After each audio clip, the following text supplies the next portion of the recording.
selalu bisa membimbing kita semua untuk makin dekat kepada Allah dan dekat kepada Nabi Muhammad sallallahu alaihi wasallam. Amin ya rabbal alamin. Ana enggak panjang lebar, ala kul hal intinya Rasulullah sallallahu alaihi wasallam selalu mengajak kita untuk menuntut ilmu, karena tidak ada seindah ilmu. Dengan ilmu hidup kita bisa bahagia. Dengan ilmu kita bisa meninggal husnul khotimah. Dengan ilmu juga kelak kita bisa berkumpul dengan baginda Nabi Muhammad sallallahu alaihi wasallam. Dan hari ini alhamdulillah Allah kasih kita kesempatan untuk mempelajari satu ilmu yang merupakan ilmu wajib, ya, ilmu yang diminta di dalam syariat, yang mana semua dari kita pasti akan merasakan kematian. Sebagaimana firman Allah Subhanahu wa taala, kullu nafsin dha'iqatul maut wa innama tuwaffawna ujurakum yaumal qiyamah faman zuhziha 'anil nari wa udkhilal jannah faqad faz wa mal hayatud dunya illa mata'ul ghurur. Semua yang bernyawa, yang bernafas pasti akan merasakan kematian.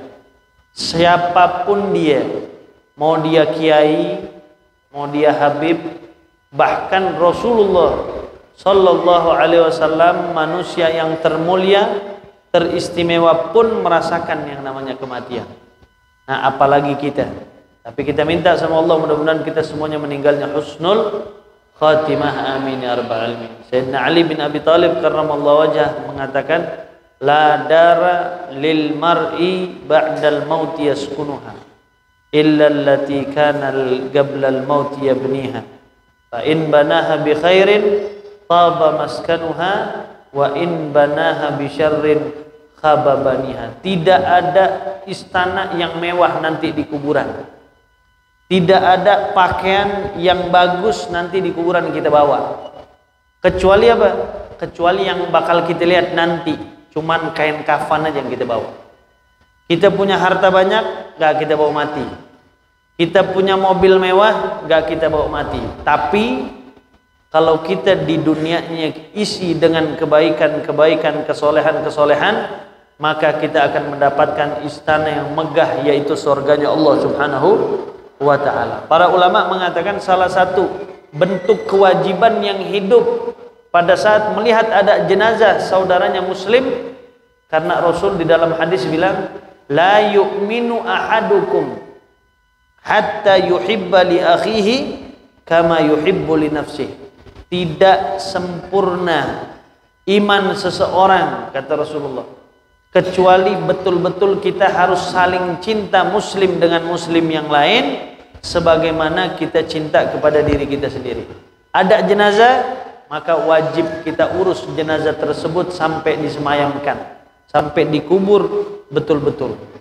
Di dalam ilmu faraid, ya, di dalam ilmu faraid, ilmu warisan, salah satu kewajiban, ya, sebelum harta waris itu dibagi-bagi, ya, banyak dari kita kalau ada jenazah meninggal, maka yang kita pikirkan, wah, ini harta warisnya langsung kita bagi. Nggak boleh. Kenapa? Karena yang pertama, pada saat jenazah tersebut meninggal, itu yang harus diperhatikan adalah mu'anud tajhiz lil mayyit. Kita harus betul-betul perhatikan sesuatu yang diwajibkan bagi si mayit.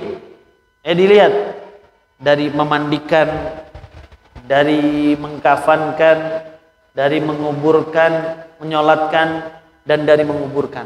Kalau ada satu kota tidak memandikan jenazah, tidak mengkafankan jenazah, tidak mensolatkan jenazah, tidak menguburkan jenazah, maka satu kota, satu tempat tersebut semuanya kena dosa dari Allah Subhanahu wa ta'ala.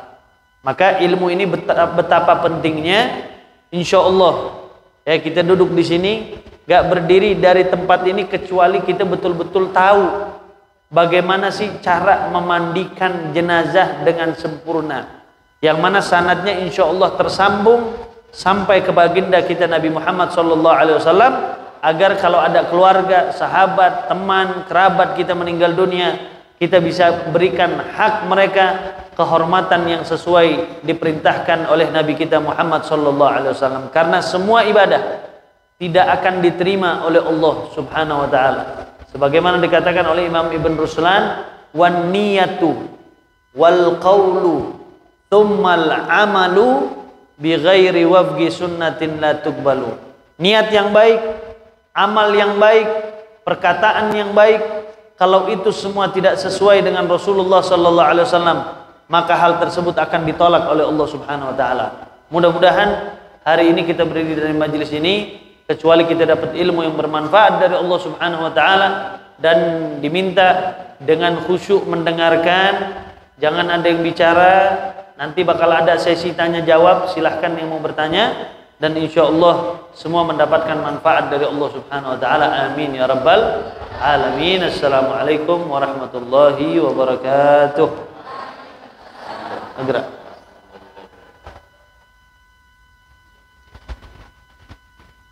Assalamualaikum warahmatullahi wabarakatuh. Waalaikumsalam warahmatullahi wabarakatuh. Alhamdulillah, wassalatu wassalamu ala sayyidina Rasulillah Muhammadin abdillah wa ala alihi wa sahbihi wa man wala.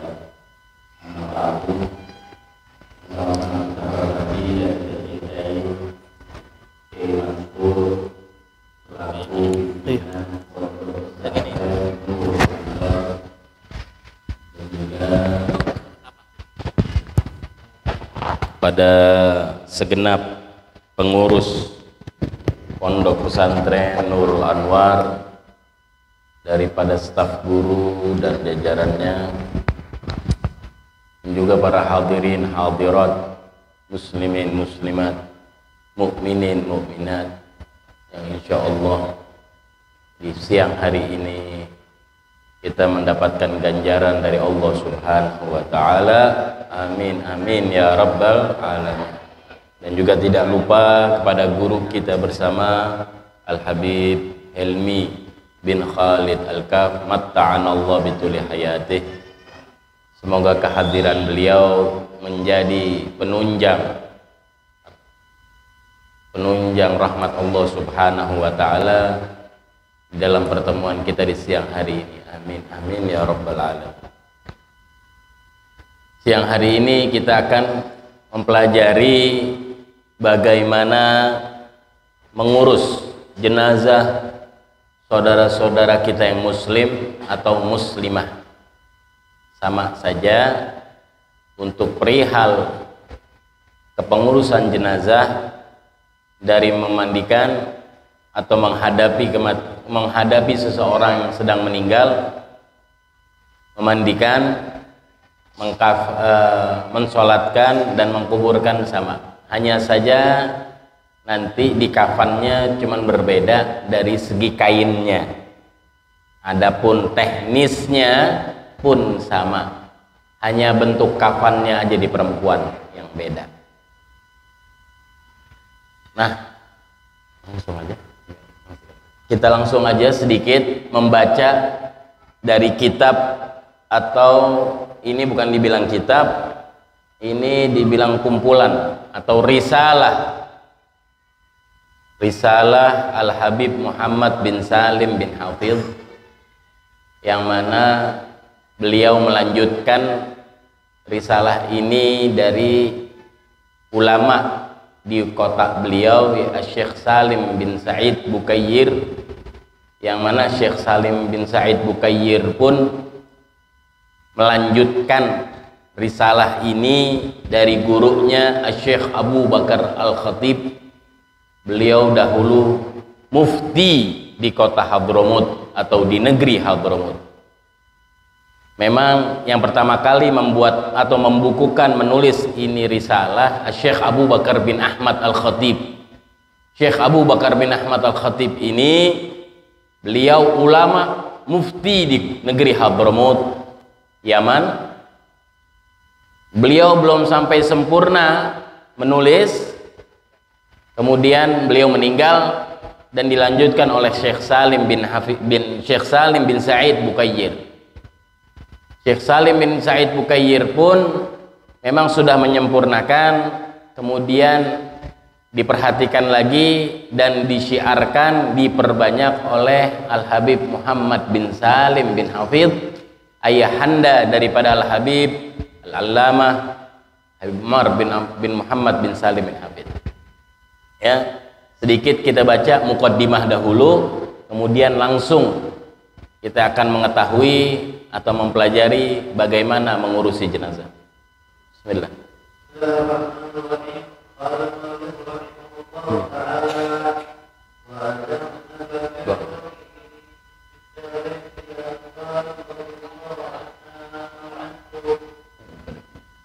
Udah pada punya PDF. Yang punya sudah dikirim di grup. Kalau sudah punya di handphonenya bisa diikutin. Nggak ada.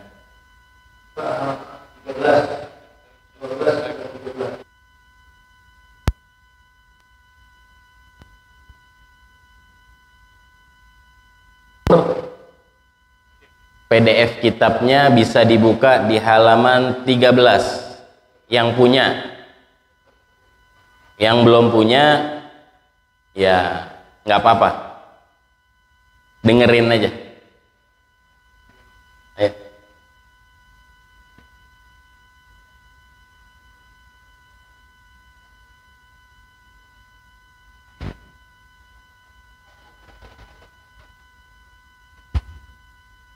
Iya, bismillah. Bismillahirrahmanirrahim. Alhamdulillahi wa kafa wa sallallahu wa sallam ala rasulihil mustafa sayyidina Muhammadin wa alihi wa sahbihi wa man tabi'ahu wa taba wa ba'du fa hadhihi risalatun jami'atun nabi'atun lil qa'imin bi tajhizil mawta من غسل وتكفين وصلاة ودفن والمتولين بهذه الوظيفة الدينية المهمة كان الشيخ العلامة الفقيه سالم بن سعيد بن بكير قال غيثان الدليل الشافعي قام بجمعنا إرشادا وتعليما في أيام حياته رحمه الله وأجزاه وله أحسن مآبا. Bismillah walhamdulillah wassalatu wassalamu ala sayyidina Rasulillah Muhammad bin Abdullah wa ala alihi wasallam. Ini kita merujuk daripada kitab atau risalah namanya Al-Qaulul Mubin fi Tajhiz Amwatil Muslimin,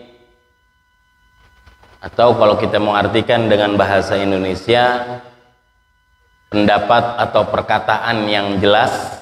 Al-Qaulul Mubin, pendapat atau perkataan yang jelas, fi tajhiz, di dalam kepengurusan amwatil muslimin, mayat atau jenazah kaum muslimin. Beliau Syekh Al-Habib Muhammad bin Salim bin Hafidh memulai risalah ini diberi muqaddimah, diberi pendahuluan dengan kalimat bismillahirrahmanirrahim, dan juga hamdalah, salawat kepada Rasulullah SAW serta keluarganya dan sahabatnya. Kemudian beliau mengatakan wa ba'du fa hadhihi risalatun jami'atun. Ini adalah satu risalah. Risalah itu adalah secercah kertas. Secercah kertas, hanya kumpulan kertas. Jami'atun, yang mencakup, yang mencakup seluruhnya insyaallah. Nafi'atun, yang bermanfaat, lil qaimina, bagi orang-orang yang ingin melangsungkan kepengurusan jenazah. Min ghuslin, daripada memandikan, wa takfinin, wa salatin, wa dafnin, wal mutawallin, dari memandikan jenazah, mengkafani, mensolatkan dan memakamkan jenazah, wal mutawallina lihadil wadhifah ad-diniyah al-muhimmah, dan juga bagi orang-orang yang ingin mengerjakan amalan-amalan yang mana amalan ini wadhifah diniyah, amalan yang sangat diperhatikan oleh agama.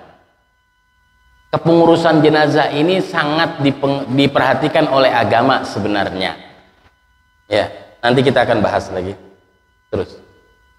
Dan dahulu kata Habib Muhammad bin Salim, Asy-Syaikh Al-Allamah Al-Faqih Salim bin Sa'id bin Bukayyir Baghitan, beliaulah yang melangsungkan dan mengumpulkan risalah ini.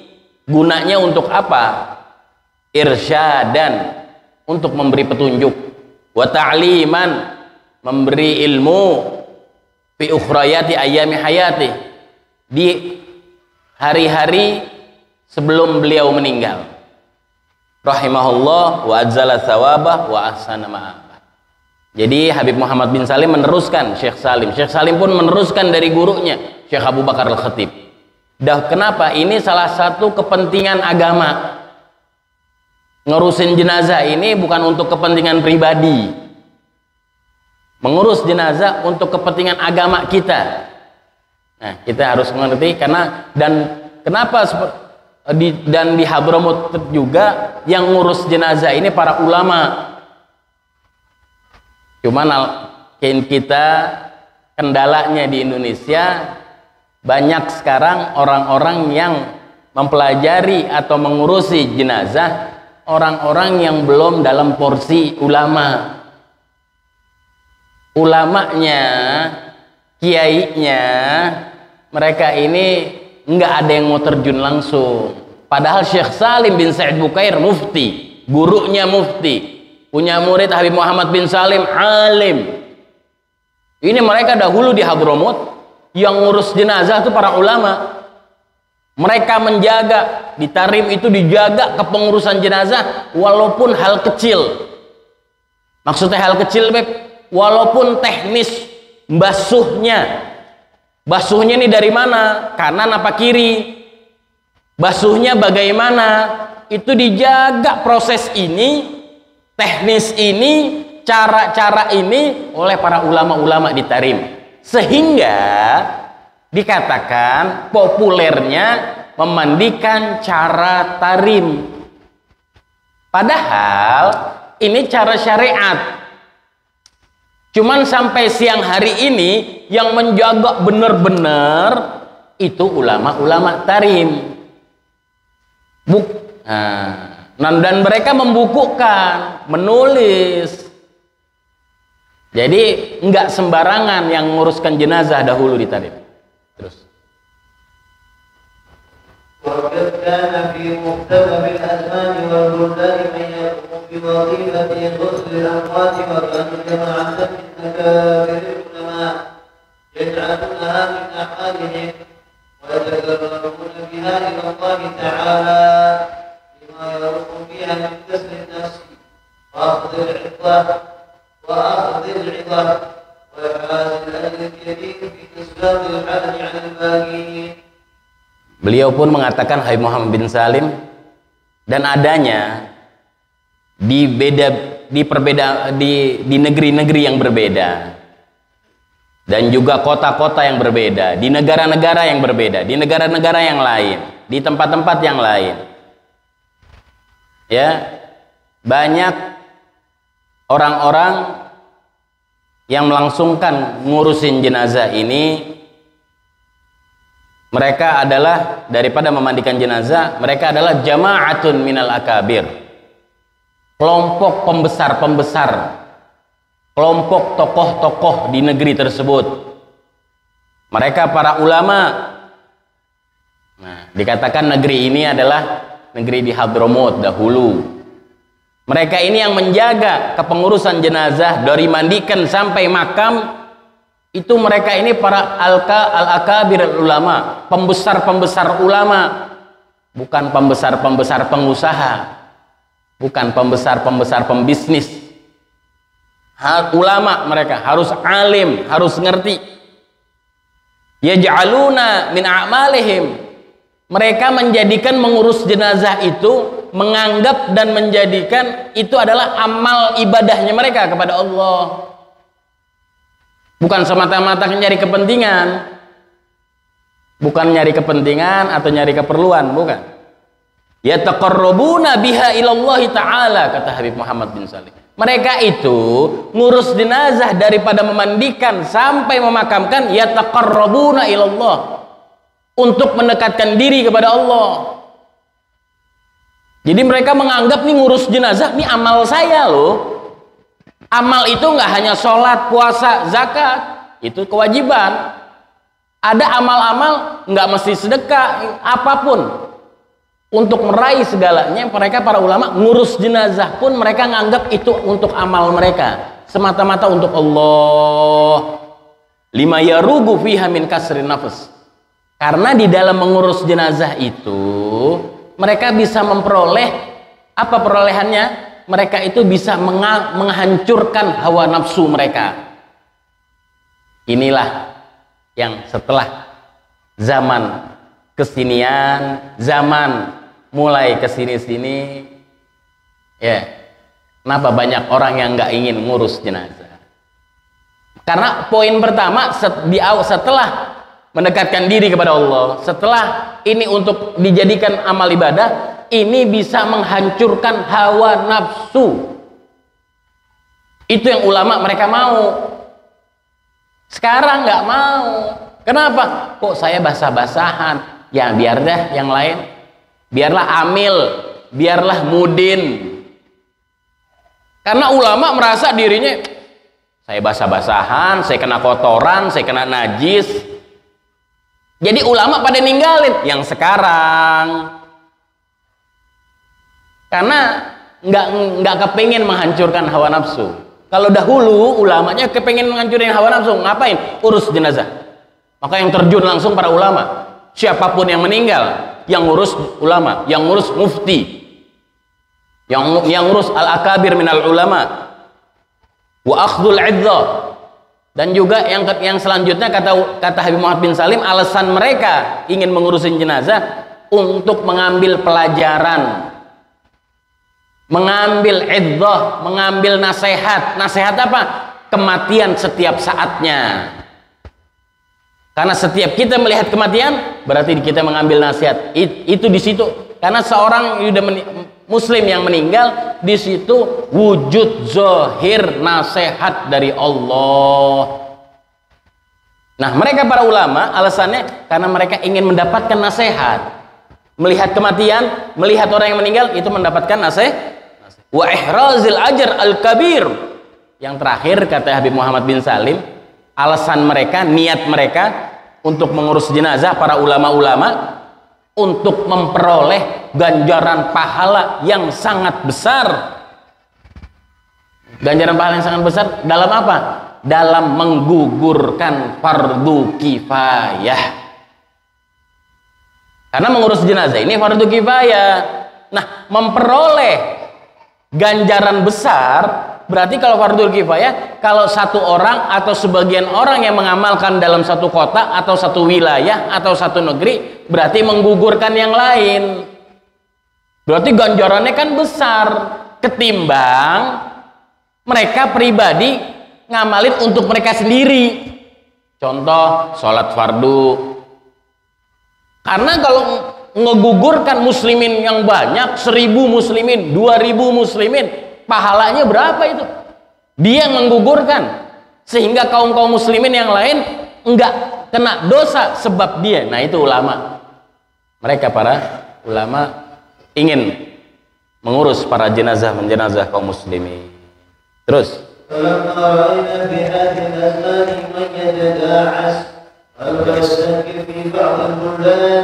على القيام بهذه الوظيفة الدينية حتى كانت الأمة تقع في الحرج وكأنهم لا يعلمون أن بالابتداء والمسارعة إلى القيام بهذا الواجب الديني المفروض على المسلمين القيام به على الكفاية فضلا عظيما وثوابا جزيلا. أن لنا تلقاء هذا الواقع أن ننشئ هذه الرسالة المفيدة حثا على القيام بهذه المهمة الدينية ولتكون دليلا هاديا لكل من يقوم بها حتى يؤديها على وجه الكمال فإن الله كتب الإحسان على كل شيء وإن من أعظم ما ينبغي الاعتناء بإحسانه هذا الأمر الذي فضل الله عز وجل على الأحياء من المسلمين بأخيهم القادر على ربه جل وعلا. Kemudian Al-Habib Muhammad bin Salim menyatakan, ya, alasan kenapa mereka ini menulis khusus kepengurusan jenazah, kenapa mereka membukukan ini? Lamma ra'ayna fi hadhil azman, setelah kami melihat-lihat, kami mengetahui dengan berbedanya waktu zaman, ya, zaman telah berkembang, zaman telah maju, zaman telah berubah. Man yataga'is, orang-orang yang menyepelekan, menganggap sepele, wa yastankif, dan menganggap remeh, fi ba'dil buldan, di sebagian kota-kota orang-orang ini menganggap remeh dan menganggap enteng dan menganggap menyepelekan anil qiyam bihadil wadifah diniyah, dalam menguruskan kepentingan agama ini. Mereka orang-orang yang melangsungkan itu udah nggak ada lagi karena mereka menyepelekan, mereka menganggap remeh. Ngurus jenazah kena air, kena najis, kena kotoran, badan basah, nggak mau mereka. Ya. Hatta kadatil ummah antagor fil haraj. Sehingga kata Habib Muhammad bin Salim, sampai berapa banyak umat, kelompok-kelompok orang yang mereka akhirnya terjadi melakukan dosa, melakukan kesalahan sebab mereka nggak ada yang mempelajari ini. Wa ka'annahum la ya'lamun anna fil intidab wal musari'ah ilal qiyam bi hadil wajib ad-dini al-mafruḍ 'anil muslimin al-qiyam bi 'alal kifayah fadlan 'aziman. Karena mereka ini nggak nyadar. Kenapa mereka menyepelekan? Karena mereka nggak tahu bahwa melangsungkan, mengerjakan fardu kifayah itu ganjarannya amat besar ketimbang melakukan fardu ain. Itu yang mereka nggak sadar lagi. Berubahnya zaman, berubahnya orang-orang. Kata Habib Muhammad bin Salim, ayahanda Habib Umar bin Hafid, mereka ini kenapa nggak nyepelekan ngurus jenazah? Mereka ini nggak sadar melakukan fardu kifayah itu ganjarannya amat sangat besar ketimbang fardu ain. Anna lana tilga hadzal waqi'.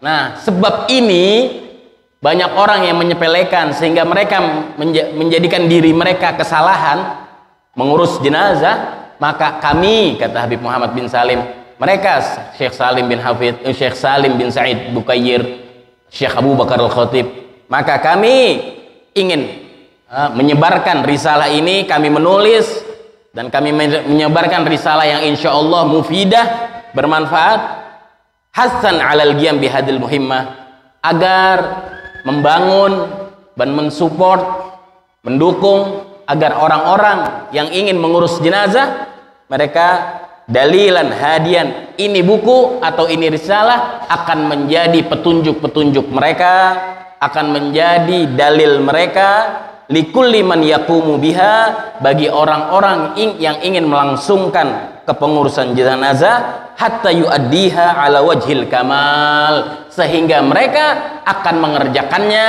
melaksanakannya dalam sistem yang baik dan sempurna. Jadi nggak asal-asalan ngurus jenazah. Ya.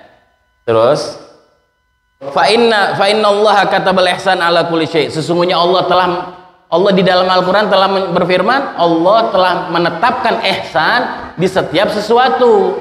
Begitupun kita. Allah udah anjurkan, kata Habib Muhammad bin Salim, bahwa Allah telah menetapkan ihsan, Allah telah menetapkan keindahan, kebagusan di dalam segala sesuatu. Nah, kita menghadapi kematian saudara kita yang muslim, kita harus urus dia dengan cara yang sempurna. Ya. Ala kulli wa inna min a'dhami yanbaghi al-i'tina bi ihsani hadzal amr. Dan yang paling mulia dalam melakukan ihsan Dan yang paling mulia dalam mengerjakan ihsan, kata Habib Muhammad bin Salim, adalah perkara ini, mengurus jenazah muslim. Ini yang paling ihsan, ini yang paling mulia, ini yang paling agung. Dalam faradallahu azza wa jal alal ahya minal muslimin, yang mana Allah udah wajibkan, Allah udah kasih fardu bagi orang-orang yang hidup terhadap orang-orang yang mati, yaitu para jenazah, saudaranya muslim. Ya. Terus. وقد صرح كثير من العلماء بأن القيام بفرض الكفاية أفضل من القيام بفرض العين، وعللوه بأن القائم بفرض العين إنما يسقط الحرج عن نفسه فقط، والقائم بفرض الكفاية يسقط الحرج عن نفسه وعن جميع المسلمين. Nah, Al Habib Muhammad bin Salim menerangkan, loh, tadi kok bicara soal fardu kifayah lebih mulia ganjaran pahalanya. Iya, kata Habib Muhammad bin Salim, banyak ulama yang telah terang-terangan menyatakan di kitab mereka dan pernyataan mereka, para ulama sudah banyak menyatakan bahwa melaksanakan fardu kifayah itu lebih utama ketimbang melakukan fardu ain. Kenapa? Wa'allalu, mereka itu alasannya apa? Kok banyak ulama mereka menyatakan fardu kifayah itu lebih afdol? Memang secara mu'tamad khilaf, secara mu'tamad berbeda pendapat. Cuman banyak ulama yang menyatakan fardu kifayah itu lebih mulia, fardu kifayah itu lebih afdol, lebih utama. Kenapa? Alasan mereka yang menyatakan seperti itu, bahwa orang-orang yang melaksanakan fardu kifayah, ya, orang-orang yang melaksanakan fardu ain, orang-orang yang ingin menggugurkan kewajiban dirinya sendiri. Tapi orang-orang yang melakukan fardu kifayah, mereka ini menggugurkan kaum muslimin yang lain. Itu udah cukup lah, udah cukup alasan maksudnya. Kita nggak ngegugurin buat kita pribadi sendiri, yang butuh ikhlas, yang butuh wara', yang butuh tulus, yang butuh khusyuk. Itu cuma satu orang buat kita doang. Istri anak aja nggak dapat bagian kalau ngerjain fardu ain. Tapi kalau fardu kifayah, orang-orang yang lain kita bisa gugurkan kewajiban mereka.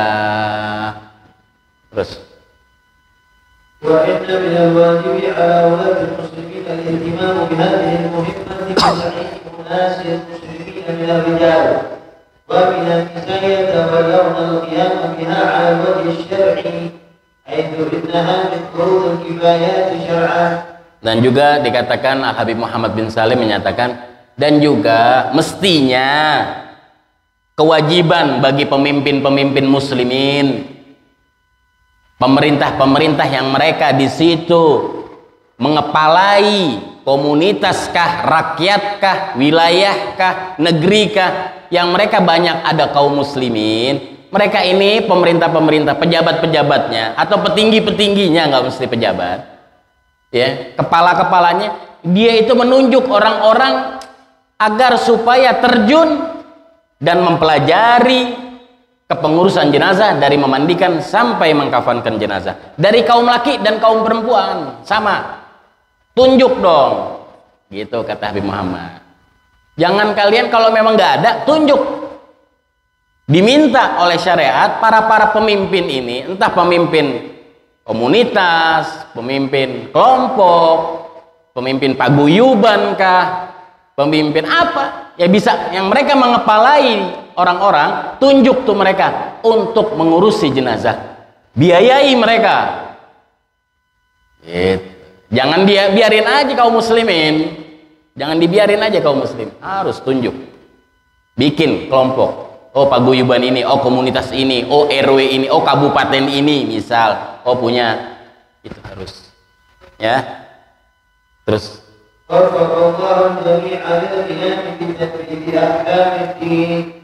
والوفاء لشريعة سيد المرسلين صلى الله عليه وآله وسلم قرر بتاريخ حضرموت في 27 من شهر رجب سنة و310 هجرية محمد بن سالم بن حفيظ بن الشيخ أبي بكر بن سالم عفى الله عنه آمين. Semoga Allah memberi kita taufik. Semoga Allah memberi kita taufik. Taufik adalah kemampuan dari Allah untuk melaksanakan suatu yang taat. Semoga Allah memberi kita semua taufik, yang hadir, yang dengar, yang tahu, untuk melakukan dan melaksanakan hukum-hukum di dalam agama Islam. Dan juga kita punya wafa, kita punya pengerahan, kita punya pembayaran terhadap syariat, kita punya kerahkan jiwa kita, diri kita kepada syariat, yang mana syariat ini adalah syariatnya Rasulullah SAW dalam mengurusi jenazah saudara-saudara kita yang muslim. Hurrira, ditulis ini risalah di Tarim, di kota Tarim, tanggal 27 Rajab tahun 1388 Hijriah, tertanda Muhammad bin Salim bin Hafidh bin Syekh Abi Bakar bin Salim afallahu anhu. Semoga Allah memaafkan beliau, amin ya rabbal alamin. Artinya apa? Artinya maksudnya di sini, dan kita kedatangan kita bukan menyalahi yang ada. Ingat, mungkin sebagian saudara-saudara kita yang di sini, antum sebagian ada yang tahu caranya nanti. Oh, berarti nih kita kedatangan kita dari Jakarta ingin menyalahi yang ada. Bukan, sama sekali. Kedatangan kita ke Jayapura bukan ingin menyalahi yang ada. Insya Allah ini untuk murojaah aja, untuk mengulang aja informasi atau maklumat yang sudah kita sama-sama tahu, untuk memperbaiki murojaah. Anggap saja ini murojaah, bukan menggurui atau menyalahi yang sudah ada. Jelas kira-kira? Jelas kira-kira? Ya, jadi kedatangan kita bukan mau nyalahin, enggak, sama sekali kita nggak mau nyalahin, apalagi menggurui. Kita anggap aja kita belajar dan mengajar sama-sama. Kita mengingat juga, karena memang sistem kepengurusan jenazah ini yang baik dan benar selama ini di Indonesia, kita ini tahu cuman karena ngeliat, diajak ikut sama amil yang lain, sama mudin yang lain, yang dahulu mereka terjun, kemudian ada lagi dia ini ngikut sama mudin yang dulu, sama amil yang dulu, dia dulu gitu loh. Makanya mereka nih para ulama di Tarim menjaga dan dibukukan biar bisa dipelajari khusus. Loh, kan cukup kitab fikih kan ada, kitab fikih nggak spesifikasi, nggak detail,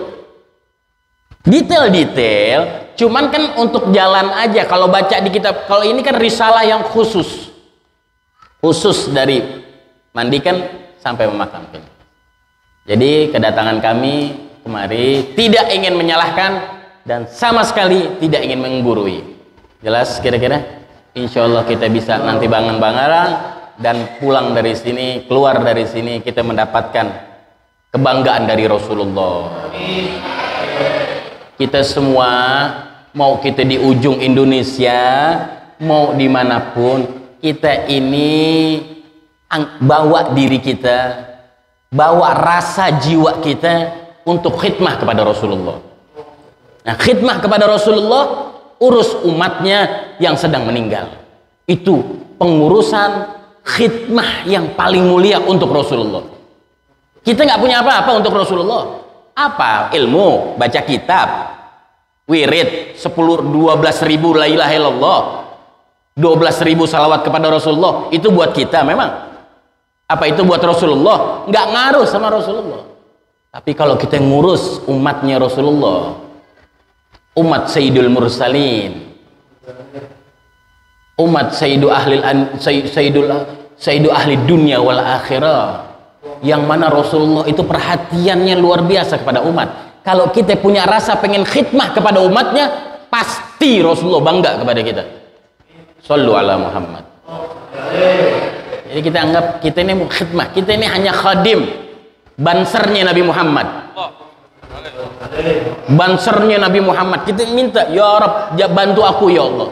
Bantu aku ya Allah. Sedemikian hingga aku ingin bantu di negeri manapun saya tinggal ya Allah. Kami pendatangkah, kami orang aslikah di mana tempat kami. Jadikan kami orang-orang yang khidmah kepada baginda Rasulullah sallallahu alaihi wasallam. Sekarang kita langsung masuk aja kepada kepengurusan jenazahnya. Enggak. Oh, sebelum dimandikan. Ya, dalam menghadapi kematian atau seseorang dalam menghadapi kematian, ada beberapa hal yang perlu kita ketahui dalam menghadapi seseorang yang meninggal. Kita ini perlu mengetahui ada beberapa proses dalam menghadapi keluarga atau saudara kita yang meninggal. Ya, sebentar.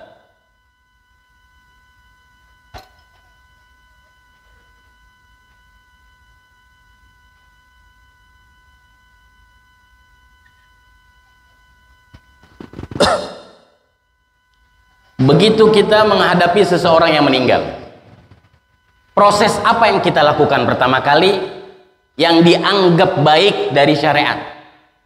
Bukan budaya, bukan adat istiadat, bukan sekedar budaya, bukan sekedar adat istiadat, tapi dikenal baik dan dinilai baik dan sunnah menurut syariatnya Allah. Orang meninggal di hadapan kita, saudara, orang tua, adik, anak, kakak, sepupu, tetangga. Apa yang kita lakukan sekarang nih? Apa langsung dibawa ke gotong? Enggak. Gotong masukin sungai aja terus. Atau enggak masukin steam mobil siram. Naudzubillah min dzalik. Ya, ada beberapa langkah. Yang pertama, copotkan seluruh bajunya dulu. Ini sebelum kita memandikan jenazah. Yang diminta oleh syariat, copotkan atau lepaskan seluruh tubuhnya. Ya, semua yang dikenakan oleh mayit lepaskan. Daster kah, jas, celana panjang, celana pendek, baju dalam, kaos dalam, semua dilepaskan. Ya, lepasin. Yang pertama, lepaskan baju atau busana seluruh yang ada di tubuhnya. Lepasinnya gimana, Beb? Terserah. Kalau memang lepasinnya boleh dilepaskan begini. Kalau memang ridho, oh kalau ini baju berharga, kalau ini baju ada nilai harganya, sehingga ahli warisnya minta, oh kalau baju ini buat kami, misal bajunya lapisan emas perak, misal, wallahu a'lam. Tapi kalau nggak biasa aja, gunting boleh nggak? Boleh digunting. Cuman lebih baik, kata syariat, lebih baik tanya ahli waris. Ini baju boleh digunting tidak? Oh boleh, gunting aja dari sini. Setelah dilepaskan, tapi sebelum dilepaskan, ditutupin dulu dengan kain yang tipis, tapi tidak menembus Nah, kita orang kebanyakan karena sulit mencari kain tipis tapi tidak menembus pandang, hanya kain batik, betul? Nah, caranya gimana? Tutup dulu. Anggap aja ini mayit, ini kain atau ini baju, ini dia masih ada baju, nggak usah di sini itu. Ya, ini mayit masih pakai baju, kita tutup dulu dengan kain. Atau begini nggak apa-apa, kita gunting-guntingin dulu, samping-sampingnya kita guntingin. Udah, jangan langsung dicopot. Kenapa? Tidak boleh kita melihat aurat. Haram melihat aurat mayit. Lah itu kan istri saya. Kalau ada orang yang lain, jangan ditelanjangin. Nggak adab. Kalau orang lain jadinya haram, kalau keluarga masih jadi makruh. Ya. Jadi guntingin dulu pinggir-pinggirnya sehingga bisa dicopot, baru ditutup. baru ditutup dengan kain batik. Ambil dari bawah, miringin kanan. Kalau masih kejepit dari bawahnya, miringin ke kanan sedikit, tarik, miringin ke kiri, tarik. Ini dalam keadaan tertutup. Jelas? Yang ketiga, menutup mata mayit. Begitu meninggal, tanggalkan bajunya, lepaskan bajunya, tutup dengan kain yang tipis. Kain yang tipis aja kalau bisa. Jangan kain bed cover 2, selimut, karpet, permadani. Jangan. Kebanyakan orang ditutupnya tebel, nggak usah. Satu aja kain yang tipis aja udah cukup. Tapi jangan sampai kelepas kalau kena angin. Jangan kain bed cover, selimut, karpet, umbul-umbul, baleho ditutupin banyak banget. Nggak usah, satu kain aja cukup. Ya. Kemudian yang kedua, tutup kedua mata. Tutup kedua mata sambil membaca, ya, Bismillah wa ala millati Rasulillah fa innal basara la yutbi'ur ruh. Dengan nama Allah dan dengan ajaran Rasulullah SAW. Artinya nih, sesungguhnya mata tidak mengikuti ruh. Ya, sunnah tuh ya, karena waktu Rasulullah SAW menghadapi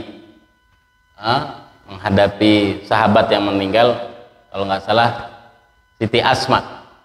Waktu meninggal dipegang karena matanya agak melek sedikit, ditutup oleh Rasulullah sambil Rasulullah membaca itu, Bismillah wa ala millati Rasulillah fa innal basara la yutbi'ur ruh. Masih agak melek sedikit, gitu lagi, Bismillah wa ala millati Rasulillah fa innal basara la yutbi'ur ruh. Terus 2 kali, 3 kali sampai pejam, sampai merem. Jangan disuruh merem, nggak bisa. Merem loh, nggak bisa, nggak mungkin. Ntar dia, iya sebentar, kaget ente. Yang keempat, sambil guyon nggak apa-apa ya, biar panas-panas nggak kering juga ya. Merapatkan rahang mayit. Yang keempat, merapatkan rahang mayit dirapatkan. Ini rahang. Emang pasti kebuka, Beb? Enggak. Emang pasti melek, Beb? Enggak. Kalau kebuka mulut, kalau melek tadi, kalau kebuka tutup. Enggak semuanya. Karena memang keadaan mayit itu ketika meninggal beda-beda. Dan dari sekarang, dari awal saya kasih tahu, keadaan mayit tidak menggambarkan kehidupan dia.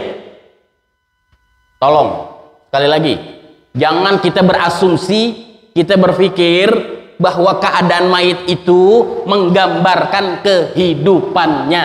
Jangan. Nanti giliran kita ngelihat orang soleh kok nganga, jelek, oh ngapain? Jangan, nggak boleh kita suudzon dengan saudara kita yang muslim sedang. Tidak ada hubungannya, tidak menggambarkan apa-apa keadaan mayit dengan kehidupan yang enggak. Ya, makanya disunahkan seperti ini. Jangan sampai ada orang-orang yang lagi takziah melihat mayit, oh nganga nih, oh jangan-jangan. Ini ada panjang akhirnya. Ya, yang keempat tadi merapatkan rahang dengan apa? Dengan kain. Kainnya agak direnggangkan. Nah, contoh kain kasa, tahu kain kasa?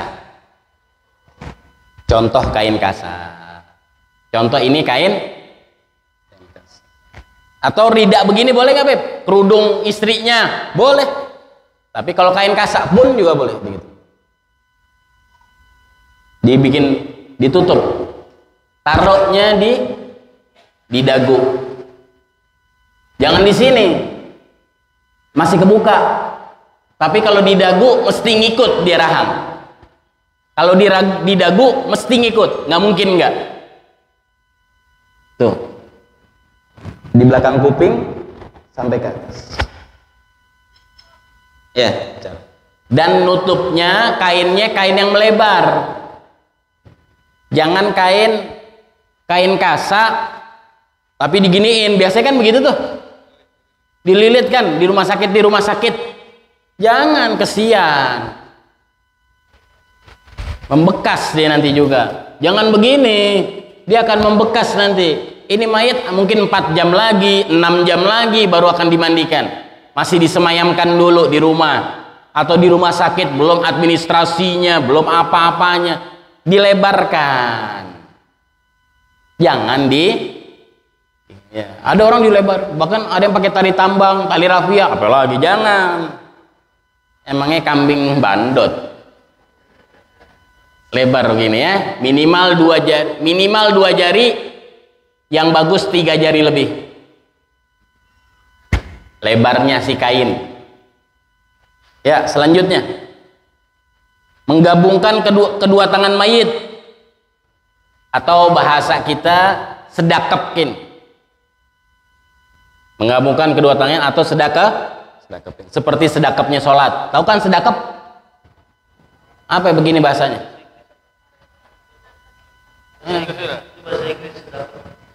Bahasa sedekap, betul? Sedekapkan mayit. Sedekapan mayit bisa 2, bisa ikatnya di sini. Afwan Habib, antum boleh lihat. Ya, sedekapin mayit boleh ikatnya di sini, lebar juga kainnya. Jangan kain ditipisin beginiin, jangan. Atau dari jempol ke jempol. Antum biasanya. Nah, dari jempol ke jempol, atau enggak dari pergelangan tangannya, ya boleh. Tapi kainnya yang lebar juga. Untuk apa ini ikat? Biar nggak jatuh, biar nggak lepas, biar nggak jatuh dan biar nggak lepas. Dan yang keenam, menggabungkan kedua kaki mayit, dirapatkan kaki mayit. Maaf ya, saya nggak ngelonjor. Ya, tahu kan? Ini kaki. Ya, mana yang diikat, Beb? Boleh pergelangan kaki, boleh jempol sama jempol. Ingat, kainnya agak melebar, biar nggak membekas di kulitnya. Yang ketujuh, ini nggak tertib. Ya, ini yang penting poin-poinnya aja. Yang ketujuh, melenturkan sendi-sendi mayit. Melenturkan persendian mayit. Persendian mayit mana aja? Telapak, pergelangan tangan, pergelangan telapak, pergelangan siku, pergelangan bahu, dengkul, telapak. Ya, dan tidak perlu memakai minyak. Tidak disunahkan memakai minyak sama sekali. Nah, di kitab fikih dipakai minyak itu kalau sudah kaku. Kalau udah kaku bener, contoh mayit diketahuinya udah 12 jam, ditemukannya udah 12 jam, atau dia di dalam ruangan kamar atau rumah, satu rumah lagi pergi 12 jam baru datang. Mayit dapat mayit, naudzubillah, dapat saudara kita mayit lagi kaku. Nah, itu baru diminyakan boleh. Minyaknya itu karena perlu. Tapi kalau kita melihat orang baru meninggal, baru sejam, 2 jam, 3 jam, langsung mau diminyakin, jangan. Kalau minyak itu boleh kalau memang sudah kaku. Dan yang mana aja diminyakin? Hanya persendiannya aja tadi yang saya bilang. Pergelangan telapak, pergelangan siku, pergelangan bahu, dengkul. Jangan semuanya diminyakin. Ini mayit udah mati, bukan minta diurut. Ya. Bukan lagi minta kalau minta diurut nanti saya aja habis ini minta diurut. Ya. Kemudian yang ke-8 adalah meletakkan mayit di atas dipan. Di atas dipan. Untuk disemayamkan. Di atas dipan. Ya. Di atas dipan dan di kaki-kaki dipan, tahu kan dipan? Dan di kaki dipan ditaruhin air, mangkok isi air, mangkok isi air. Gunanya apa? Biar nggak ada serangga atau binatang-binatang kecil yang naik ke tubuh mayit. Misal mayit mau bermalam atau mayit tadi subuh meninggal, mau dimakamkan nanti sore atau dimandiinnya nanti sore, meninggalnya tadi malam jam 12, tadi malam jam 10. Semayamkan seperti itu, proses yang tadi semuanya udah, kaki-kakinya dikasihin air. Air, mangkok di air diinjak dengan kaki dipan. Tahu kan? Oh nggak ada mangkok beb, saya beb. Taruh kapur barus pinggiran kakinya. Kalau nggak ada air, nggak ada mangkok. Kapur barus nggak ada juga beb. Kasih di kaki-kakinya sesuatu macam yang bisa mencegah serangga-serangga naik. Apa aja itu? Selanjutnya, menghadapkan telapak kaki mayit ke arah kiblat. Kiblat mana di sini? Sini. Oh, sana. Jadi semayamkan mayit, kakinya mengarah ke kiri. Semua sama. Semayamkan mayit, mandikan mayit, mengkafani mayit, kakinya menghadap kiblat. Contoh, maaf. Ini kebalik. Ini masih kebalik, ya. Kakinya telapak kaki menghadap itu 3 macam keadaan. Keadaan semayamkan mayit, keadaan mandikan mayit, keadaan mengkafani mayit, kecuali memakamkan mayit nanti. 3 hal ini dan mensolatkan mayit itu beda. Mensolatkan mayit dan memakamkan mayit kakinya nggak menghadap kiblat, tapi mensemayamkan mayit, memandikan mayit, dan mengkafani mayit kaki atau telapaknya menghadap kiblat. Selanjutnya, meletakkan benda agak berat di atas tubuhnya, kurang lebih 100 gram. Kurang lebih 100 gram. 100 gram itu berapa ya? 1 kilo, 1 on, 1 on, 1 kilo kesian pak, jangan pak. 100 gram sama dengan 1 on, kira-kira 1 on. Kalau orang dulu, orang-orang tua kita punya gunting besi tuh, ya, orang dulu, gunting jahit, gunting yang besi, atau apalah yang 1 on. Perlu ditimbang dulu nggak beb? Ya nggak perlu, kira-kira aja ini 1 on apa enggak. Repot cari timbangan, belum belajar online-nya. Ya. Untuk apa itu? Biar perut nggak Selanjutnya memberitahu pihak keluarga atau kerabat atau kawan-kawan mayit, kasih tahu fulan bin fulan meninggal, saudara kami, orang tua kami, keluarga kami, tetangga kami meninggal. Sunnah tuh memberitahu kabar ada saudara kita yang meninggal atau kerabat kita atau tetangga kita yang meninggal, itu sunnah. Oke. Kemudian ya, membacakan Al-Quran sunnah. Membacakan Al-Quran di hadapan jenazah sunnah, ya. Terus selanjutnya memastikan tempat memandikan jenazah. Nah ini yang lupa nih terkadang. Orang repot dengan ruang tamunya, ruang tamu ini, tapi pastikan dulu ruangan buat jenazah. Di mana nanti ruangan buat jenazah? Ruangan yang buat jenazah itu, ya, karena dianjurkan oleh syariat tertutup kanan, atas, kiri. Atas, kanan, kiri, depan tertutup. itu sunnah, jangan di ruangan terbuka, makruh, itu syariat ngajarin. Kenapa? Karena di muslim ada aurat ya. Jadi makanya kalau orang-orang dahulu, orang-orang tua kita dahulu, mereka tuh bangun rumah mikir kalau saya meninggal mandiinnya di mana. Bangun rumah awal loh, mereka tuh udah persiapkan tuh.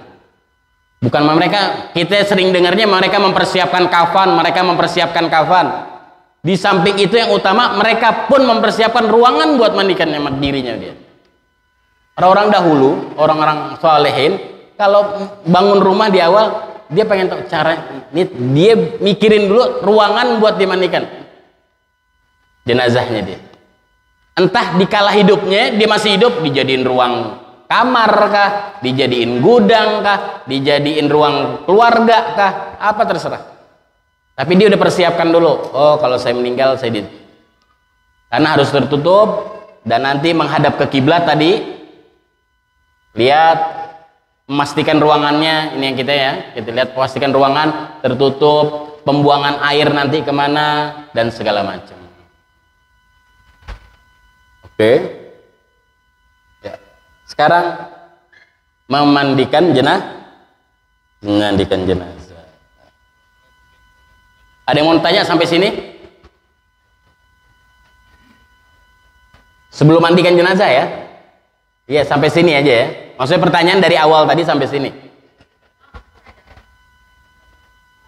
Silakan.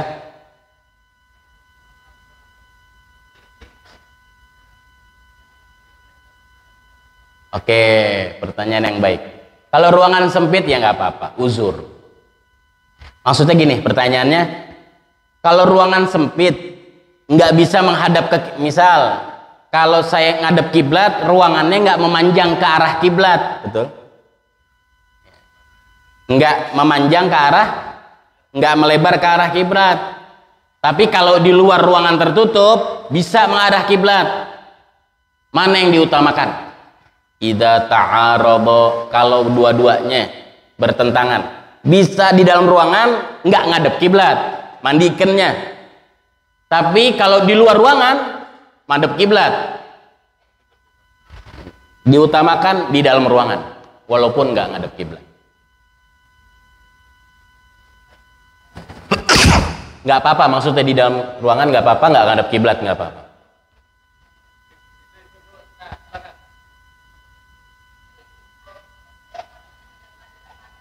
Ya, ya, dari sekarang ya. Terus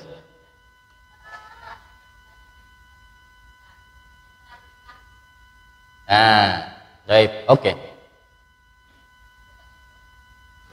Ada pertanyaan, kalau memandikannya masih besok, meninggalnya sekarang, sedangkan nggak punya dipan. Pertanyaannya nggak punya dipan apa tadi?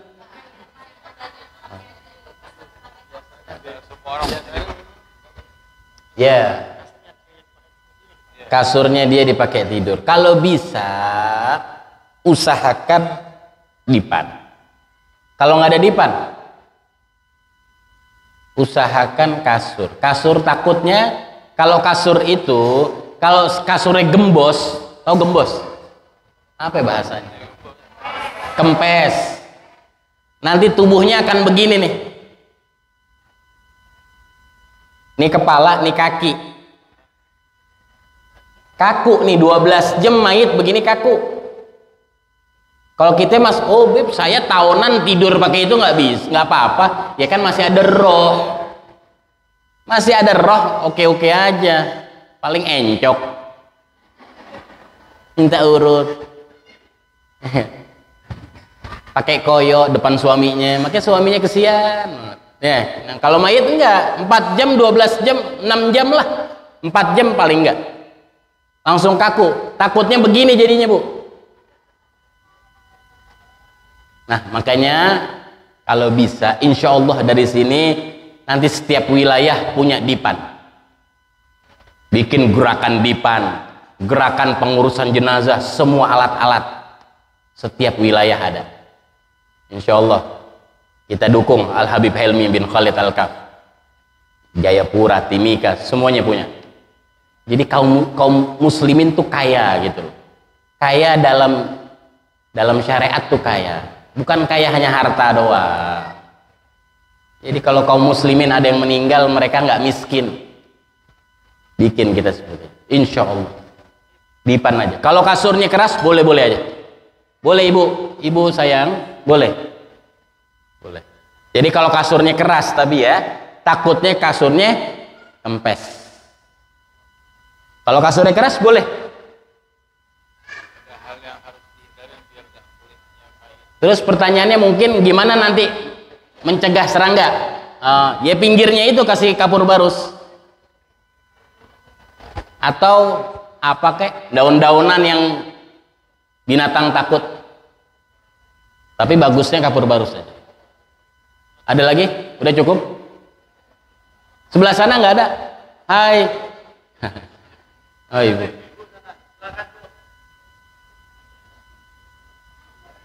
Ya.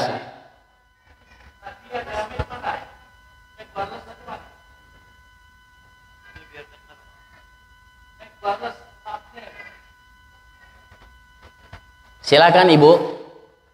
Ya silakan. Pak, boleh naik wireless Enakan itu. Udah nggak apa-apa, saya dengar kok, insya Allah dengar. Iya silakan ibu. Kiai nggak usah. Kesian maju dia. Langsung proses, nggak usah. Langsung proses.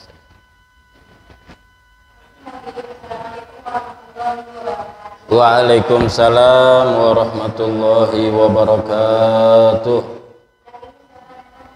Yes.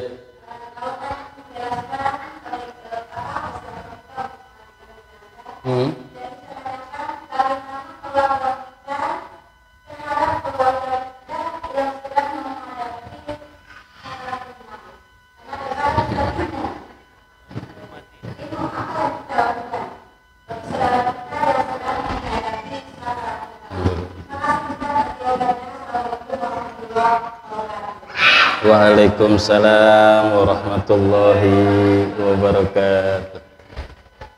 Memang saya sengaja diawali dengan menghadapi ketika ketika seseorang sudah Kenapa kok nggak pas sakaratul maut? Saya mikirin waktunya biar nggak kelamaan. Ternyata ada pertanyaan juga. Kalau terangin lagi nih, panjang lagi nih. Yang jelas poin-poinnya aja. Kalau menghadapi seseorang sedang sakaratul maut, usahakan menghadapkan ke kiblat. Apa yang dihadapkan kiblat?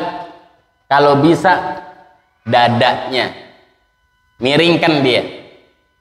Oh, kalau kiblat ke sana, nih mayit telentang, agak naikin sedikit badannya. Kalau bisa. Kalau punya kasur seperti rumah sakit enak, iya kan? Kalau kan ngek, Tapi kalau nggak bisa, ganjelai bantal sedikit, 2 atau 3 bantal, naikin sedikit, agak ngadap ke kiblat, menghadapkan bagian wajah mayit ke arah wajah mayit bukan dada, wajah dan dada ke arah Kalau kiblatnya ke kanan, miringkan ke kanan. Kiblat ke kiri, miringkan ke kiri. Ya. Kalau kiblat di depannya dia sambil telentang, tambahkan bantal. Tambahin bantal. Usahakan, nggak harus dudukin, nggak bisa, jangan. Orang lagi sakit. Asal aja begitu.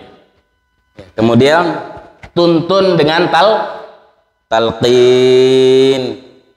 Ya, tuntun dengan talqin. Ya, yaitu talqinnya hanya la ilaha, jangan lebih dari la ilaha illallah. Ya, ada riwayat dari Sayyidina Mu'adz bin Jabal yang mana beliau mendengar dari Rasulullah SAW, man kana akhiru kalamihi la ilaha, barang siapa yang terakhir ucapannya sebelum dia meninggal la ilaha, dakhalal jannah, masuk surga. Nah, oleh sebab itu ulama sepakat kalau talqin jenazah, talqin orang yang sedang sakaratul maut, jangan pakai tambahan lagi. La ilaha illallah aja. Sampai dia ngucap, stop. Sampai dia ngucap, berhenti. Jangan terus-terusan.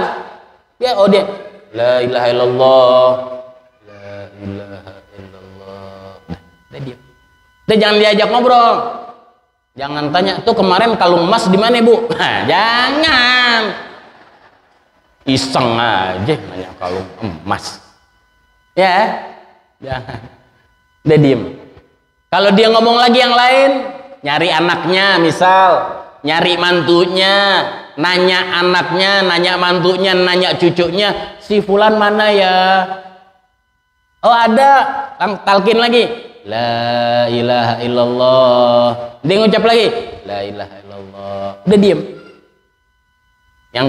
Yang selanjutnya dikatakan kalau bisa yang talqin yang si sakaratul maut ini percaya dengan dia, misal anak kesayangan atau teman dekatnya atau gurunya, ustadznya, ustadzahnya yang dia idola terus, yang dia kangenin terus. Jangan anak yang suka ribut sama dia, jangan. Kalau bisa jangan. Kenapa? Takutnya dia malah define, dia malah berontak, malah nggak mau. Oh, ngapain dia? Talgin gua nih. Pengen gua mati kan gitu. Tapi yang suruh talgin, misalnya ada 4 anak, ini bapak kelihatannya lebih kasih sayangnya ke anak nomor 2, yang nomor 2 suruh maju, talkinkan bapak, la ilaha illallah, la ilaha illallah. Diam. Dia ngomong lagi, talkin lagi. Dia nggak ngomong, sudah diam sampai habis. Sampai dia ngomong lagi. Kalau nggak ada ngomong kecuali kematian atau meninggal, udah cukup. Ya, itu. Sebelum ketika talqin atau sebelum talqin atau sedang sakaratul maut disunahkan sunnah basahi bibirnya dengan air, ya, kasih minum, basahin bibirnya pakai sedotan, ambil air, kalau bisa air zam-zam. Kalau nggak punya ya nggak apa-apa, siwak, pakai sedotan. Nggak punya siwak, jauh belinya di Condet, ya pakai sedot. Bisa kasih minum, sekalian saya minum ya, kasih minum. Aus, karena aus banget, aus sekali. Dikatakan tidak ada kehausan seperti kehausannya sakaratul maut.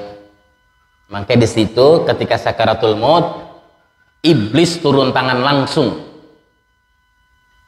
Saat-saat genting bagi iblis, saat-saat genting bagi iblis, bagi syaitan untuk goda manusia biar jangan sampai masuk surga pas lagi sakaratul maut. Itu genting-gentingnya bagi mereka nih, makhluk iblis, makhluk syaitan. Kenapa? Jangan sampai luput nih dia nih. Makanya dalam keadaan aus dikatakan, ya, syaitan itu ya membawa 1 gelas menawarkan kepada orang, si muslim. Kau ingin air, kau ikut denganku. Kalau udah terima air dari syaitan, maka dia akan masuk nerakanya Allah. Naudzubillah. Makanya disunahkan kita talqin, ingatkan Allah. Kecuali orang-orang solehin, seperti kisahnya Al-Habib Umar bin Abdurrahman Al-Attas, sahibur ratib, yang penyusun ratib Al-Attas, ya, beliau ketika sakaratul maut, keluarganya sedang mentalkinkan la ilaha illallah, la ilaha illallah. Habib Umar bin Abdurrahman Al-Attas mengatakan la. Bingung keluarganya. Kok Habib Umar bin Abdurrahman Al-Attas ditalkin la ilaha illallah jawabnya la. La artinya enggak. Akhirnya siuman Habib Umar bin Abdurrahman Al-Attas, siuman, beliau sadar, ditanya oleh kerabatnya, kenapa engkau tadi kami talkinkan kok malah jawabnya la, enggak, bukan la ilaha illallah malah la. Ya, untuk la ilaha illallahnya kalian saya dengar, dan la ilaha illallah itu sudah ada di tubuh saya dari ujung pala sampai ujung kaki. Saya ngomong la karena saya lagi sedang menolak iblis, saya sedang menolak syaitan yang dia sedang membawa satu gelas menawari saya minum. Saya jawab la untuk iblis, untuk syaitan. Radhiyallahu ta'ala. Ya, aus sekali. Tapi insya Allah kita semua dalam keadaan tidak aus. Ya, kita diperbantukan oleh Rasulullah SAW, didampingi oleh orang-orang sholihin. Ya. Amin ya rabbal alamin. Dan kemudian menghadapi orang yang sakaratul maut, bacakan surat Ar-Ra'd. Ar-Ra'd atau Ar-Ra'd atau Ar-Ra'du, sunnah atau dianjurkan. Bacain surat Ar-Ra'd. Untuk apa? Untuk mudah. Jalannya ruh itu mudah, enteng, tenang, nggak sakit, nggak perih. Yo, semoga kita panjang umur, sehat afiat, husnul khatimah. Amin ya rabbal. Emang ngeri-ngeri sedap nih belajar ngurus jenazah, ngeri-ngeri sedap ya. Udah itu aja. Udah, ada lagi? Enggak selesai.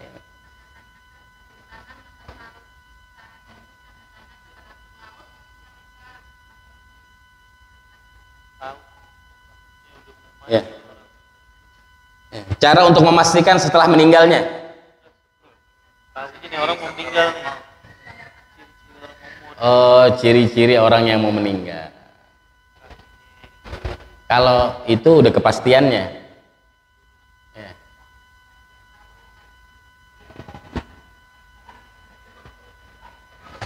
Yang pertama, ciri-ciri orang akan sakaratul maut, kebanyakan suhu badannya menjadi dingin, agak dingin dia, ya. Dan kakinya sudah mulai, tapi belum maaf ya Allah, jangan. Pakai kakinya begini nih, ini telapak kaki nih agak turun, hidungnya sudah mulai membengkok, sudah mulai. Kalau pastikan meninggalnya kakinya udah begini. Kalau kakinya sampai begini udah pasti itu meninggal ya, karena tercabut dari awal tuh ya, dari atas. Yang pertama kali roh yang jalan itu dari kaki, makanya kaki tadinya begini, telapak kaki, begitu roh ditarik ya begitu tuh, kebanyakan jadi begitu. Suhunya dingin, hidungnya agak bengkok ya, matanya kosong, itu udah tanda-tanda sakaratul ya. Sudah. Ada lagi? Terakhir.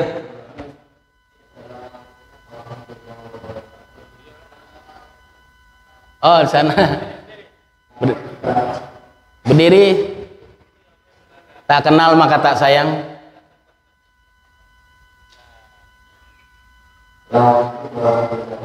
Waalaikumsalam warahmatullahi wabarakatuh.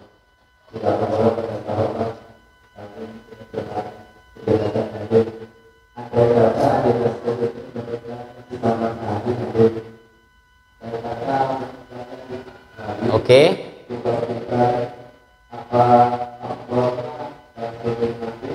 Oke.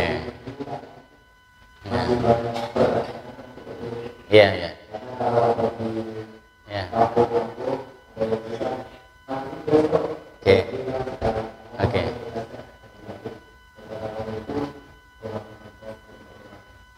Ada pertanyaan, kalau mandi ini kapan? Ya, waktu mandikan itu setelah selesai memandikan, berkesinambungan sampai mengkafani, berkesinambungan langsung continue, habis mandikan continue mengkafani, continue atau berkesinambungan sampai sholatkan, memakamkan. Ini 4 hal continue, berkesinambungan, nyambung. Jadi pertanyaan begitu, kapan waktunya? Kalau sudah dekat ingin disolatkan dan dimakamkan. Misal pengumumannya, informasinya, sholatinnya jam 7 pagi. Oh, berarti mandikannya ambil 2 jam sebelumnya atau 2,5 jam sebelumnya. Boleh. Proses mandi continue, nyambung kafan, nyambung sholat, nyambung makam. Jangan sampai ada jeda yang panjang. Jeda itu berapa jam, Beb? Bisa sampai 6 jam. 4 jam sampai 6 jam itu bahkan 2 jam sampai seterusnya itu dibilang jeda panjang. Jadi dari habis mandikan jangan sampai nunggu masih 2 jam. Habis mandi masih nunggu lagi 3 jam mau disolatin, jangan. Kalau bisa habis mandi kafan langsung sholat langsung makam. Itu sunnahnya. Jadi kapan mandikan? Kalau sudah mau disolatkan dan dimakam. Nah, tinggal kita teknisnya kita sendiri yang ngatur. Kapan? Gitu. Oh, mau jam 3 sore dimakamkan jam 4 sore. Oh, berarti jam 2 kita urusin. Oh, jam 1 kita urusin. Jam 1 siang kita urusin. Gitu. Jelas kira-kira? Ambil 2 jam sampai 2 jam setengah sebelum sholat kita udah. Pertanyaan Hasan Mbak Den udah asar belum? Ya. Habis pertanyaan ini, habis pertanyaan ibu kita break sholat ya, habis itu lanjut lagi. Nanti pertanyaan sambung lagi setelah kita tahu proses pemandian.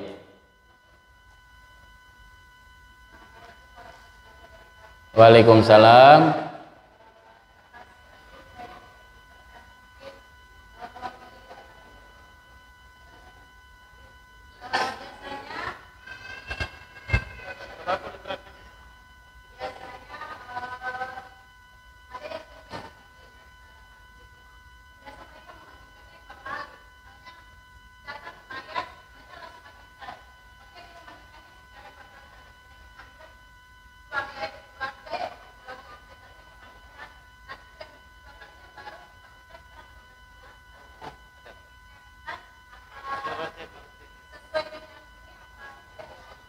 Maksudnya mandiin, benar mandiin? Ya itu mungkin sebenarnya nggak mandikan tuh yang pertama, ngebersihin yang tadi itu, yang poin-poin saya bilang ngadepkan kiblat, buka apa? Iya, maksudnya bukan istinja, cebok aja. Kan dibersihkan, dibuka bajunya, didapati ada kotoran misal, kebanyakan begitu. Bukan mandiin siram air kali. Siram air.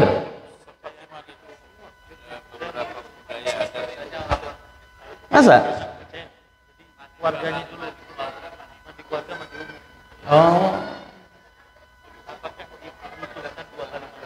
Sebenarnya nggak dibutuhkan seperti itu, ibu. Nggak dibutuhkan seperti itu. Nggak perlu, bukan nggak perlu. Satu kali. Kalau keluarganya bisa mandikan, ya lebih baik keluarganya mandiin aja. Cukup, udah. Kalau bener mandikan ya, siram ya. Kalau saya rasa cuman bersihin doang, bukan? Lebih bagus yang tadi itu proses. Ibu, lebih bagus proses yang tadi itu, yang poin-poin yang tadi. Buka baju, bersihin.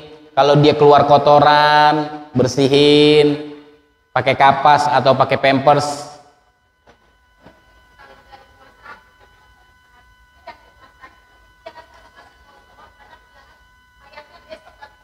Iya, Itu keluarga bersihin aja, bukan dimandiin siram, dibersihin aja. Mungkin ada kotoran depan belakang atau dari lubang hidung, dari lubang mulut ada darah atau apa kotoran cairan-cairan yang keluar, bersihin aja. Sambil dibukakan bajunya, sambil ditutupin nanti. Itu yang perlu ketimbang disiram air, nggak perlu. Ya. Kita istirahat sholat asar, nanti kita lanjutkan lagi. Setuju? Setuju? Assalamualaikum warahmatullahi wabarakatuh. Pemandian jenazah, pembuangan air, tempat mandi, selangnya, embernya, atau selang untuk nyiram, itu agar diperhatikan dulu. Ya, ruangan, tempat pemandian, air, alatnya kayak gayung atau selang. Nah, ada beberapa hal untuk memandikan jenazah. Poin-poin ini yang hendaknya untuk diperhatikan. Yang pertama adalah gayung. Poin pertama adalah gayung. Kedua ember atau bak. Yang ketiga adalah selang air. Yang keempat sabun atau bubuk bidara. Sabun atau bubuk bidara. Karena bubuk bidara bukan daun bidara. Contohnya seperti ini. Ini daun bidara yang sudah dikeringkan dan digiling sehingga menjadi kayak seperti bubuk. Ini untuk sabun si jenazah. Kenapa nggak pakai sabun? Kenapa pakai ini? Yang pertama karena sunnah. Rasulullah SAW dimandikan jasad yang mulianya dengan bubuk ini. Yang kedua, bubuk ini untuk tubuh jadi lembut, nggak gampang rusak. Tapi kalau ada ini memang sulit belinya, ini harus online.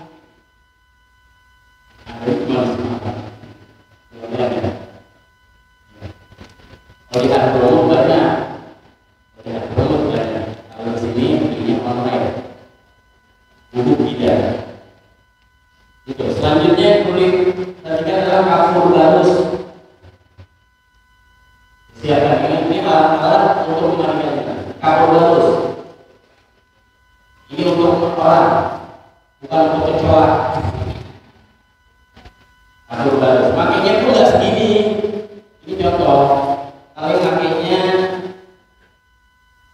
enggak secukupnya. Ini untuk pembilasan terakhir.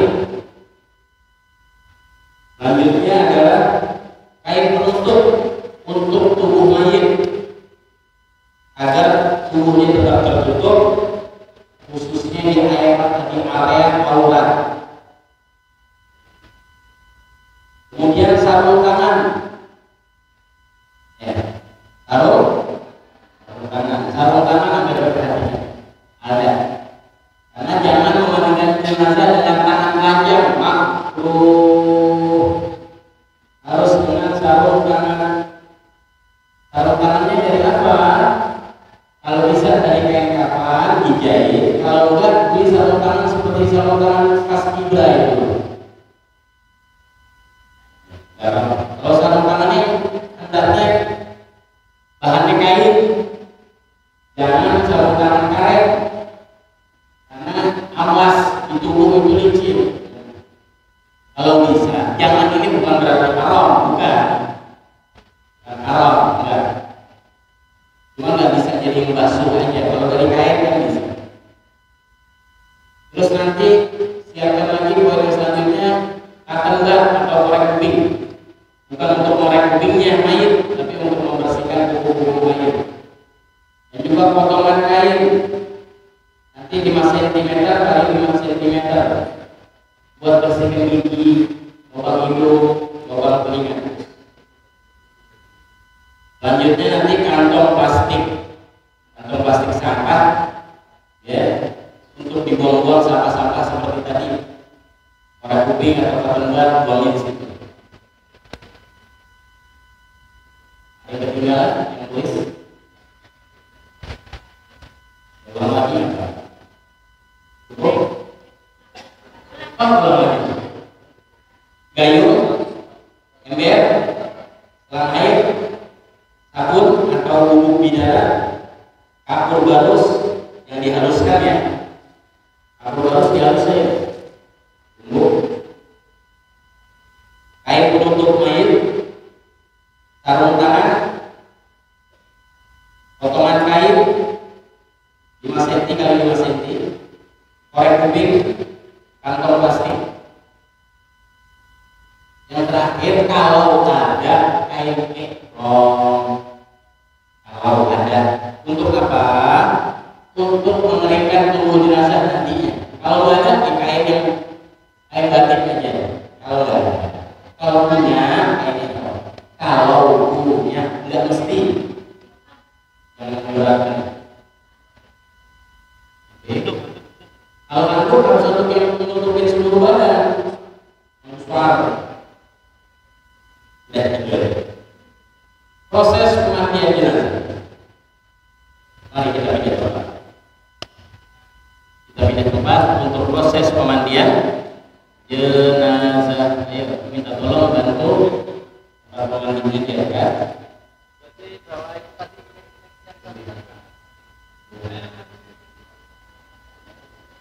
Laki mandikan orang laki, orang perempuan memandikan orang perempuan, jangan sebaliknya.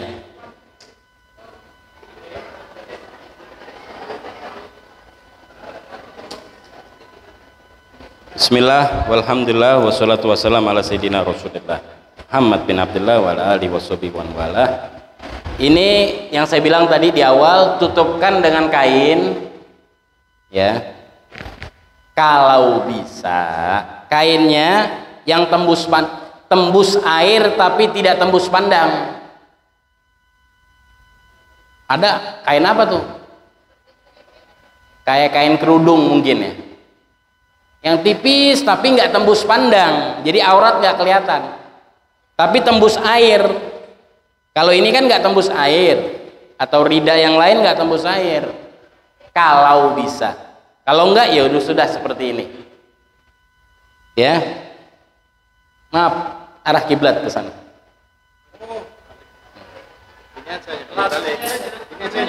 Ini dianya nih. Pelan-pelan. Nah, cara ngangkat. Tunggu. Sekalian cara ngangkat. Hah? Tangannya jangan sampai jatuh. Jangan. Tangannya dilepas dulu kalau. Emang jatuh? Jatuh. Dipasang lagi. Nanti dipasang lagi. Cara ngangkat dari sini aja nih. Cara ngangkat jenazah misal dari tempat semayamkan atau dari mana aja. Dari tanduk mau disemayamkan, dari semayamkan mau dimandikan. Tangan kiri dia, kalau dari sini sisi kirinya si mayit, sisi ini kiri mayit, ini kanan mayit. Kalau dari sisi kiri mayit, yang ngangkat itu kiri di atas, tangan kanan masuk sampai dalam. Nah, sebelum mengangkat, sebelum mengangkat, usahakan ini kain dilibatkan dulu. Miringkan sedikit, masukin kain ke dalam. Miringkan sedikit, masukin kain ke dalam. Jadi untuk apa? Biar yang ngangkat nggak megang aurat atau nggak nyentuh aurat. Cara ngangkat, kalau sisi kirinya mayit, kiri di atas, kanan di bawah. Bertiga atau berempat atau berlima, nggak apa-apa. Kalau dari sisi kanan, mayit kanan di atas. Mana yang lebih utama? Sama aja, nggak ada aturannya. Yang penting diangkat tapi pelan-pelan. Diangkat, ya. Usahakan angkat jangan begini. Ada orang saking beratnya si mayit,